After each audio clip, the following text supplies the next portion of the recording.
আজকে জুমার আলোচনার বিষয়বস্তু হলো ইসলামে হজের বিধান। পবিত্র রমজান মাসের পরেই হজের মাস। হজের মাস হলো তিনটি: শাওয়াল, জিলকদ, জিলহজ। এই তিনটি মাস হলো হজের মাস। হজ শব্দের আবিধানিক অর্থ হলো কোনো মহৎ বড় কোনো কাজে ইচ্ছা পোষণ করা। শরীয়তের পরিভাষায় হজ বলা হয় শরীয়ত কর্তৃক নির্ধারিত দিনে, নির্ধারিত স্থান, নির্ধারিত কিছু কাজ সম্পাদন করার নাম। নির্ধারিত দিন জিলহজের ৮ থেকে ১২ তারিখ, নির্ধারিত স্থান মিনার ময়দান, আরাফার ময়দান, মুজদালেফা, বাইতুল্লাহ, জামারা, এবং নির্ধারিত যে কাজ রয়েছে এই কাজগুলো সম্পন্ন করার নাম হলো হজ। ইসলামে হজের গুরুত্ব অনেক বেশি। সহিহ বুখারী এবং মুসলিমের হাদিস, আব্দুল্লাহ ইবনে ওমর রাদিয়াল্লাহু তাআলা আনহুমা এই হাদিস বর্ণনা করেন। নবী করিম সাল্লাল্লাহু আলাইহি ওয়াসাল্লাম ইরশাদ ফরমান, বুনিয়াল ইসলাম আলা খামস, শাহাদাতু আল্লা ইলাহা ইল্লাল্লাহ ওয়া আন্না মুহাম্মাদান আবদুহু ওয়া রাসূলুহু ওয়া ইকামাস সালাহ ওয়া ইতাআজ যাকাত ওয়াল হজ ওয়া সাওম রমাদান আও কামা ক্বালা সাল্লাল্লাহু আলাইহি ওয়াসাল্লাম। আল্লাহর হাবিব ইরশাদ ফরমান, ইসলামের ফাউন্ডেশন, ইসলামের ভিত্তি ৫টি গুরুত্বপূর্ণ বিষয়ের উপর রাখা হয়েছে। একটা হলো কালেমায়ে শাহাদা, আশহাদু আল্লা ইলাহা ইল্লাল্লাহ ওয়া আন্না মুহাম্মাদান আবদুহু ওয়া রাসূলুহু। এই কালেমার সাক্ষ্য দেওয়া যে এক আল্লাহ ছাড়া কোনো উপাস্য নেই এবং মুহাম্মদ সাল্লাল্লাহু আলাইহি ওয়াসাল্লাম আল্লাহ তাআলার পক্ষ থেকে প্রেরিত তার বান্দা এবং তার রাসূল। নাম্বার ২, সালাত কায়েম করা, নামাজ পড়া। তৃতীয় নম্বরে হলো যাকাত প্রদান করা। চতুর্থ নম্বরে হলো হজ। পঞ্চম নম্বরে হলো রমজান মাসে সিয়াম সাধনা করা, রোজা রাখা। ইসলামের এই ৫টি বুনিয়াদ বা ভিত্তিকে মুহাদ্দিসিন কিরামগণ ২ ভাগে বিভক্ত করেছেন। খেয়াল করে শুনতে হবে। ইসলামের এই ৫টি বুনিয়াদ ভিত্তিকে মুহাদ্দিসিন কিরামগণ ২ ভাগে বিভক্ত করেছেন। একটি হলো ইতিকাদ, আরেকটি হলো আমাল। ইতিকাদ এর অর্থ হলো বিশ্বাস, দৃঢ় বিশ্বাস। এটি হলো কালেমায়ে শাহাদা। কালেমা পড়ে প্রথমে মুসলমান ইমানদার হতে হয়, এটা হলো ইতিকাদ। আরেকটি প্রকার হলো আমাল, অর্থাৎ নেক আমল। এটি আবার ৩ প্রকার। একটি হলো মালি, সম্পদের আমল, আরেকটি হলো বাদানি, শারীরিক আমল বা ইবাদত, আরেকটি হলো সম্পদ এবং দেহ, এই ২টার সমন্বয়।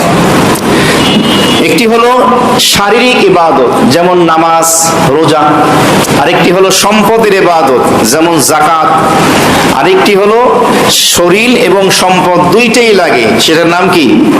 হজ। সম্পদও দিতে হবে, আপনাকে শারীরিকভাবে কষ্টও করতে হবে। এই ২ ইবাদতের সমন্বয় ইসলামের পঞ্চস্তম্ভের অন্যতম একটি গুরুত্বপূর্ণ যে একটি স্তম্ভ, সেটি হলো হজ। হজ হলো শারীরিক, অর্থনৈতিক, মানসিক ইবাদতের সমষ্টির যৌগিক ইবাদত। শারীরিক, অর্থনৈতিক, মানসিক ইবাদতের সমষ্টির যৌগিক ইবাদতের নাম কি? হজ। হজের মাধ্যমে ব্যক্তি স্ত্রী, সন্তান, পরিবার, পরিজন, বাবা মা, ভাই বোন, বন্ধু বান্ধব, আত্মীয় স্বজনের মায়াকে ছিন্ন করে দুনিয়ার সম্পদ, বিত্ত, বৈভব, প্রাচুর্য, ঐশ্বর্য, বাড়ি গাড়ি, নারী, ক্ষমতা সব কিছুকে এভাবে ফেলে রেখে মহান আল্লাহ রাব্বুল আলামিনের ভালোবাসার সাগরে হাবুডুবু যে ইবাদতের মাধ্যমে খায় তার নাম হলো হজ। আল্লাহ আমাদের সকলকে হজ্জে মাবরুর নসিব করে, বলি আমিন। কারো কারো নিকটে নামাজের থেকেও হজের গুরুত্ব বেশি। এর কয়েকটি কারণ আছে। আছে। নামাজের গুরুত্ব তো কালেমার পরে সব থেকে বেশি, এটি তো সব থেকে বেশি উল্লেখযোগ্য এবং গ্রহণযোগ্য কথা। কেউ কেউ বলেন হজের গুরুত্ব অনেক বেশি। কারণ কি? এক নম্বর কারণ হলো নামাজ যে কোনো সময় বছরের দিনে রাতে পড়া যায়, কবুল করে নেবেন কে? কিন্তু হজ বছরের সব মাসে করা যায় না, সব দিনে করা যায় না। হজের মাস যদিও শাওয়াল, জিলকদ, জিলহজ, কিন্তু হজ হয় জিলহজ মাসের মাত্র 5 দিন, 8, 9, 10, 11, 12। এই 5 দিন ছাড়া কেউ যদি হজ করে হজ হবে? তাহলে বোঝা গেল হজের জন্য নির্ধারিত মাস এবং নির্ধারিত দিন রয়েছে, কিন্তু নামাজের জন্য সুযোগ আছে। নামাজ যে কোনো স্থানে পড়া যায়, ঘরে পড়তে পারেন, মসজিদে পড়তে পারেন, জমিনে পড়তে পারেন, বিমানে পড়তে পারেন, পড়া যায় কি না? কিন্তু হজ যে কোনো স্থানে করলে আদায় হবে না। হজের জায়গা নির্ধারিত, মিনার ময়দান, আরাফার ময়দান, মুজদালাফার ময়দান, কাবা, বাইতুল্লাহ তাওয়াফ, সাফা মারওয়া সাই, জামারায় পাথর নিক্ষেপ। তাহলে হজের জন্য স্থান কি? নির্ধারিত। নামাজের জন্য স্থান কি নয়? নির্ধারিত নয়। তৃতীয় নম্বরে, নামাজ কাজা হয়ে গেলে সেটা পড়ার অপশন আছে, সুযোগ আছে, কিন্তু হজ যদি কাজা হয়ে যায় আর কোনো সুযোগ আছে? যদিও বদলি হজ করাতে হয়। উলামায়ে কেরাম বলেন হতে পারে আল্লাহ তাআলা হয়তো এই উসিলায় তাকে মাফ করে দিতে পারে। তাহলে হজের গুরুত্ব কম না বেশি? অনেক বেশি। আজকের গোটা আলোচনা শুনলে বুঝতে পারবো যে হজের গুরুত্ব ইসলামে কতটা বেশি, এবং হজের যে বিধানাবলীগুলো রয়েছে ইসলামে এ সম্পর্কে আমরা ইনশাআল্লাহ জানতে পারবো। কেউ কেউ বলেন উমরাকে হজ্জে আসগর বলে, ছোট হজ। এই জন্য অনেকে বলে উমরা করে আসার পরে হজ করে আসছি, ছোট হজ করছি বা ছোট হজ করতে যাচ্ছি। আর যেই হজের ভিতরে উকুফে আরাফা, আরাফার ময়দানে অবস্থান রয়েছে, এটাকে বলে হয় হজ্জে আকবর, বড় হজ। কারো কারো মত। বাকি হজ হলো মিনা, আরাফা, মুজদালাফার যে হজ, ওটাই হলো মূল হজ। কারো কারো মতে জুমার দিনে যেহেতু নবী করিম সাল্লাল্লাহু আলাইহি ওয়াসাল্লামের হজ হয়েছিল, এই জন্য তারা বলেন কোনো বছর যদি জুমার দিন হজ হয়, মানে আরাফার ময়দান যদি জুমার দিন হয়, শুক্রবার হয়, সেটাকে হজ্জে আকবর বলে, মানে বড় হজ। তবে এটা হাদিসের দৃষ্টিকোণ থেকে এতটা প্রমাণিত হয় না যে এটাই বড় হজ। যে কোনো হজই বড় হজ হবে যেটা আরাফার ময়দানে অবস্থান পাওয়া যাবে। তবে হ্যাঁ, ঘটনাক্রমে কোনো বছর যদি জুমার দিনে হজ হয়, তাহলে সেই হজের গুরুত্ব অন্যান্য হজের থেকে অনেক গুণ বেশি হবে। হজ ফরজ হয়েছে কত হিজরিতে? কারো মত 6ষ্ঠ হিজরিতে, কেউ বলেছেন 7ম হিজরিতে, কেউ বলেছেন 8ম হিজরিতে। তবে সব থেকে নির্ভরযোগ্য, প্রণিধানযোগ্য, গ্রহণযোগ্য, শক্তিশালী মত হলো হজ ফরজ হয়েছে 9ম হিজরিতে। কত হিজরিতে? 9ম হিজরিতে। তবে নবী করিম সাল্লাল্লাহু আলাইহি ওয়াসাল্লাম কোনো কারণবশত এবছর হজ করতে যাননি 9ম হিজরিতে, তিনি 10ম হিজরিতে হজ করেছেন নবীজি নিজে। তবে এক বর্ণনা অনুযায়ী হিজরতের পূর্বে প্রতি বছরই নবীজি হজ করতেন। হজ 9ম হিজরিতে ফরজ হয়েছে, এটা দলিল প্রমাণ হলো সূরা আলে ইমরানের 97 নম্বর আয়াতে কারিমা মাধ্যমে হজ ফরজ হয়। আর এই আয়াতে কারিমা জিলহজ মাসের 9 তারিখ নাজিল হয়, শেষের দিকে নাজিল হয়। তাহলে বোঝা গেল হজ ফরজ হয়েছে কত হিজরিতে? 9ম হিজরিতে। আপনাদের কাছে এই যে তাত্ত্বিকপূর্ণ আলোচনা, বিশ্লেষণ ধর্মী যে কথার গুরুত্ব আছে, সেগুলো ভালো লাগে কিনা? তা না হলে ইউসুফ জুলেখা চালাই দেবো, বুঝেন না? খালি ফাজাইল, ফজিলত, কিসসা কাহিনী বলবো খালি, তাহলে আমার আরো সুবিধা হবে, মুখস্থ করতে হবে না এই তথ্যগুলো। ঘটনা, কিসসা কাহিনী বলা সব থেকে সহজ। একটা ঘটনা শুরু করলে এমনি অটোমেটিক শেষ হয়ে যাবে, একবার দেখলেই হবে। কিন্তু কোনো একটা বিষয়ের উপরে গবেষণামূলক আলোচনা করতে গেলে, তাত্ত্বিকপূর্ণ আলোচনা করতে গেলে তাকেও খাটতে হবে, শ্রোতাদেরও খেয়াল করতে হবে। ভালো লাগে কিনা খেয়াল করে শোনো। হজের গুরুত্ব এত বেশি, হাদিস শরীফের মধ্যে এসেছে কোন ব্যক্তির উপরে যদি হজ ফরজ হয়ে যায় আর সে যদি এই ফরজ হজ আদায়ের ইচ্ছা করে, তাহলে সে যেন তার ফরজ হজটা আদায় করে নেয়। নবী বলেন, মান আরাদাল হজ ফালইউআজ্জিল। কোন ব্যক্তির উপরে হজ ফরজ হয়ে গেল, এরপরে এই ব্যক্তি হজ করার ইচ্ছা করলো, সে যেন তার হজটা তাড়াতাড়ি করে নেয়। কেন? নবীজি বলেছেন, কারণ তুমি জানো না, হয়তো তুমি এমন কোন রোগে আক্রান্ত হয়ে যেতে পারো যার পরে তুমি আর হজ করার শক্তি পাবা না। হতে পারে তোমার হাতের টাকা পয়সা শেষ হয়ে গেল, তুমি খরচ করে ফেলেছো, আর হজ করতে পারছো না। কারণ একবার যদি কারো উপরে হজ ফরজ হয়, এই ফরজ মওত পর্যন্ত আর রহিত হবে না। পরে টাকা চলে গেলেও এই ফরজ আর রহিত হবে না, আপনাকে হজ করতেই হবে। এই জন্য হজ ফরজ হয়ে গেলে সাথে সাথে হজ করে নেওয়া। এখানে তিনটা অবস্থা। একটা হলো হজ ফরজ হয়েছে, এখন সুযোগ আছে, ট্রাভেলসে আপনি মুআল্লিম যারা আছে তাদের সাথে যোগাযোগ করেন। অনেক ট্রাভেলসে দেখা যায় এভাবে অনেক হাজিগণ যাওয়ার জন্য টাকা জমা দিয়েছেন, কারণবশত যেতে পারছেন না, খালি আছে, তো দেখা যায় যোগাযোগ করলে সেখানে টাকা দিলে অনেক সময় যাওয়ার সুযোগ থাকে না। তাহলে প্রথম অবস্থা হলো যখনই ফরজ হলো হজ, সাথে সাথে আপনি চলে যান। দ্বিতীয় নম্বরে হলো হজ ফরজ হয়েছে, এখন পারছেন না, আগামী বছর হজে চলে যান। তৃতীয় নম্বরের অবস্থা হলো আগামী বছরও গেলেন না, এভাবে আপনি বিলম্ব করলেন, তাহলে আপনি যদি হজ করতে না পারেন, মওতের আগে আপনাকে আপনার পক্ষ থেকে বদলি হজ করানোর ওসিয়ত আপনার অভিভাবক যারা আছে, পরিবারের সদস্য দায়িত্বশীল, তাদেরকে আপনি করেন। এটা আপনার জন্য ওয়াজিব। একবার ফরজ হলে আর এই ফরজ রহিত হয় না। নবীজি তৃতীয় নম্বরে বললেন, অথবা এমন কোন বিপদে তুমি পড়ে গেলে যেই কারণে তুমি আর হজ করতে পারলে না, এমন হতে পারে।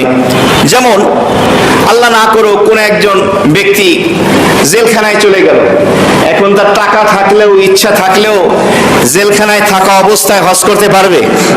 অথবা আপনার নাম দেশের এমন ভাবে কালো তালিকাভুক্ত হলো যে আপনার জন্য দেশ ছাড়া নিষেধ, এয়ারপোর্ট আপনি অতিক্রমই করতে পারবেন না, আপনাকে দেখলে রিটার্ন আবার ফিরিয়ে দেবে, এরকম লোক আছে না দেশে? নবীজি বললেন, হতে পারে এমন কোন রোগে তুমি আক্রান্ত হলে, অথবা তোমার হাতের টাকা পয়সা শেষ করে ফেললে, অথবা এমন কোন বিপদে পড়লে আর করতে পারলে না, তখন কি অবস্থা হবে? হজ ফরজ হওয়ার পরও যদি না করো, তাহলে তার শাস্তি কি? সুনানে তিরমিজির বর্ণনা, আলী রাদিয়াল্লাহু তাআলা আনহু এই হাদিস বর্ণনা করেন। নবী করিম সাল্লাল্লাহু আলাইহি ওয়াসাল্লাম ইরশাদ ফরমান, মাম্মালাকা যাদা ওয়া রাহিলা তুবাল্লিগুহু ইলা বাইতিল্লাহ ওয়া লাম ইয়াহুজ্জা ফালা আলাইহি আইয়ামুতা ইয়াহুদিয়ান আও নাসরানি ওয়া যালিকা আন্নাল্লাহা তাবারাকা ওয়া তাআলা ইয়াকুল ওয়ালিল্লাহি আলান নাসি হিজ্জুল বাইতি মান ইসতাতা ইলাইহি সাবিলা ওয়া মা কাফারা ফা ইন্নাল্লাহা গনিয়্যুন আনিল আলামিন। নবী করিম সাল্লাল্লাহু আলাইহি ওয়াসাল্লাম ইরশাদ ফরমান, মান মালাকা যাদা ওয়া রাহিলা, যেই ব্যক্তি সম্পদের মালিক হয়ে যায়, যতটুকু সম্পদ আসলে, যতটুকু সম্পদের মালিক হলে তার উপরে হজ ফরজ হয়। কতটুকু সম্পদ? অন্য হাদিসের মধ্যে এসেছে, আব্দুল্লাহ ইবনে ওমর রাদিয়াল্লাহু তাআলা আনহু হাদিস বর্ণনা করেন, যা রাজুলিন ইলান নবী সাল্লাল্লাহু আলাইহি ওয়াসাল্লাম, এক ব্যক্তি নবীজির দরবারে এসে প্রশ্ন করলেন, ফাকাল, তিনি বললেন, ইয়া রাসূলুল্লাহ, মা ইউজিবুল হজ, কোন জিনিসের মাধ্যমে হজ ওয়াজিব হয়, অর্থাৎ ফরজ হয়? নবীজি বললেন, ফাকাল আয-যাদ ওয়ার রাহিলা, জাদ এবং রাহেলা। এর ব্যাখ্যা কি? সূরা আল ইমরানের 97 নম্বর আয়াতে যে বলা হয়েছে মানিস্তাতা ইলাইহি সাবিলা, এর অর্থ হলো সাবিল। সাবিল মানে হাদিসের ভাষায় জাদ ও রাহেলা। জাদ ও রাহেলার ব্যাখ্যায় নবীজি বলেছেন, সাবিলের অর্থ বলেছেন হজে যাওয়ার জন্য তোমার বাহন, যাওয়ার আসার খরচ এবং তোমার পথের খরচ এবং তোমার খাবার পানাহারের যে খরচ, এটার নাম হলো জাদ এবং রাহেলা, সাবিল। ফুকাহায়ে কিরাম এর ব্যাখ্যাকে সহজার্থে সুন্দর করে বুঝিয়ে বলেছেন, কোন ব্যক্তি মৌলিক প্রয়োজন বাদ দিয়ে তার নিজের এবং তার অধীনস্থ সদস্য যারা আছে তাদের মৌলিক প্রয়োজন বাদ দেওয়ার পরে অতিরিক্ত যদি সম্পদ বা টাকা এই পরিমাণ থাকে যা দিয়ে সে হজের কাজ সম্পাদন করতে পারে, তাহলে তার উপরে হজ ফরজ হয়ে যাবে। এর জন্য নগদ টাকা থাকা জরুরি না। কান লাগান, কারো মৌলিক প্রয়োজন বাদ দেওয়ার পরে অতিরিক্ত বাড়ি আছে, অতিরিক্ত ফ্ল্যাট আছে, অতিরিক্ত জায়গা জমিন আছে, প্লট কিনে রেখেছেন, জায়গা কিনে রেখেছেন, অতিরিক্ত ব্যবসার মাল আছে, অতিরিক্ত সম্পদ আছে, সেটা বিক্রি করে আপনি হজ করতে পারেন, তাহলে আপনার উপরে হজ ফরজ হয়ে যাবে। এবং আপনার অনুপস্থিতিতে হজে যতদিন থাকবেন, আপনার অধীনস্থ বিবি বাচ্চা বা বাবা মা যারা আছেন তাদের খরচ আপনি বহন করতে পারছেন, তাহলে আপনার উপরে হজ ফরজ হয়ে যাবে। এই ফরজ আর রহিত হবে না। কি পরিমাণ টাকা? এক সময় দেখা গিয়েছে 50,000 1 লাখ টাকায়ও কি করা যেত, এরপরে 1.5 লাখ 2 লাখ 2.5 লক্ষ টাকায়ও হজ করা যেত। এরপরে এখন বাড়তে বাড়তে বর্তমানে 6 লাখ 7 লাখ 8 লাখ যা লাগে। আপনার উপরে হজ ফরজ হয়েছিল যখন 50,000 টাকায় হজ করা যায়, 1 লক্ষ টাকায়, 2 লক্ষ টাকা, 2.5 লক্ষ বা 3 লক্ষ টাকায় হজ করা যায়। এই টাকা আপনার তখন ছিল, বা 1 খণ্ড জমিন ছিল, একটা ফ্ল্যাট ছিল, প্লট ছিল, ব্যবসার অতিরিক্ত মাল ছিল, চাইলে বিক্রি করে আপনি হজে দিতে পারতেন, আপনি যাননি। এই মাসালা এভাবে খুলে খুলে বলাও হয় না, যার কারণে অনেক মানুষ হজে যায় না। কারণ এই বাঙালির ভিতরে একটা অলসতা আছে, কৃপণতা আছে। যেই ইবাদতে সম্পদ দিতে হয় এই আলোচনা শুনতে ভালো লাগে না, আর এই ইবাদত এরা করতেও পছন্দ করে না। যেই ইবাদতে সম্পদ লাগে না এই ইবাদত বেশি করতে চায়, বেশি শুনতে চায়। আমাদের কাছে মাসালা জিজ্ঞেস করে, হুজুর নফল রোজার মাসালা, নফল নামাজের মাসালা, হজের মাসালা কম দিয়ে। টাকার ইবাদত যেটা, তো এই পর্যায়ের সময় আপনি ছিলেন, এখন হজ করতে 6 লাখ 7 লাখ 8 লাখ লাগে, এখন বলবেন আমার তো এই টাকা নাই। আপনার ফরজ হজ আপনার থেকে আর রহিত হবে হবে না, বিপদে পড়ে আছে। তাড়াতাড়ি কান্নাকাটি করেন, প্রিপারেশন নেন, প্রস্তুতি নেন, আল্লাহর কাছে বলেন, আল্লাহ মরার আগে আমাকে হজ্জে মাবরুর নসিব করে দাও। আল্লাহ তৌফিক দান করে, বলি আমিন। তাহলে এই পরিমাণ সম্পদ আসলে তাকে হজ করতে হবে। এমন কি কারো কাছে শুধু মক্কা পর্যন্ত যাওয়ার খরচ আছে, মদিনায় যাওয়ার খরচ নাই। যদিও মদিনায় যাওয়া অনেক বড় এক ইবাদত, উচিত, প্রত্যেকটা মুমিনের হৃদয়ের তামান্না পিপাসা, কিন্তু শরীয়তের মাসালা হলো মদিনা যাওয়ার টাকাও যদি না থাকে, শুধু মক্কা যাওয়ার টাকা আছে, হজ হয় কোথায়, মক্কায় না মদিনায়, তাহলেও তার উপর হজ ফরজ হয়ে যাবে। এই জন্য নবী বললেন, মান মালাকা সাদা ওয়া রাহিলা, সম্পদের মালিক হলো, হজ ফরজ হয়ে গেল। ওয়ালাম ইয়াহুজ্জা, এরপরে ওই ব্যক্তি হজ করলো না, ফালা আলাইহি আইয়ামুতা ইয়াহুদিয়ান আও নাসরানিয়া, আল্লাহ তাআলার কোনো কিছু আসে যায় না। এই লোকটা ইহুদি হয়ে মারা যাক অথবা খ্রিস্টান হয়ে মারা যাক, এতে আল্লাহ তাআলার কিছু আসে যায় না। ওর যেমন ইচ্ছা তেমন মরুক, বলেন নাউযুবিল্লাহ মিন যালিক। এমনি ভাবে দারিমির এক হাদিস, এই হাদিসের মধ্যে এসেছে নবী করিম সাল্লাল্লাহু আলাইহি ওয়াসাল্লাম ইরশাদ ফরমান, কোন ব্যক্তিকে প্রবল অভাব অনাটন তাকে স্পর্শ করেনি, জালেম বাদশা তাকে পাকড়াও করেনি, দুরারোগে আক্রান্ত হয়নি, এরপরে হজ ফরজ হলো, এরপরও সে হজ করলো না, এই লোকটা ইহুদি হয়ে মারা গেল না খ্রিস্টান হয়ে মারা গেল, এতে আল্লাহর কিছু আসে যায় না। তো যেমন মনে চায় তেমন মর। বলেন নাউজুবিল্লাহি মিন যালিক। হজ ফরজ হওয়ার পরে হজ যদি না করে তার মৃত্যুটা ইহুদি এবং খ্রিস্টানদের মৃত্যুর সাথে তুলনা করা হয়েছে। নাউজুবিল্লাহি মিন যালিক। কত বড় ভয়ানক কথা হজের ব্যাপারে বলা হয়েছে।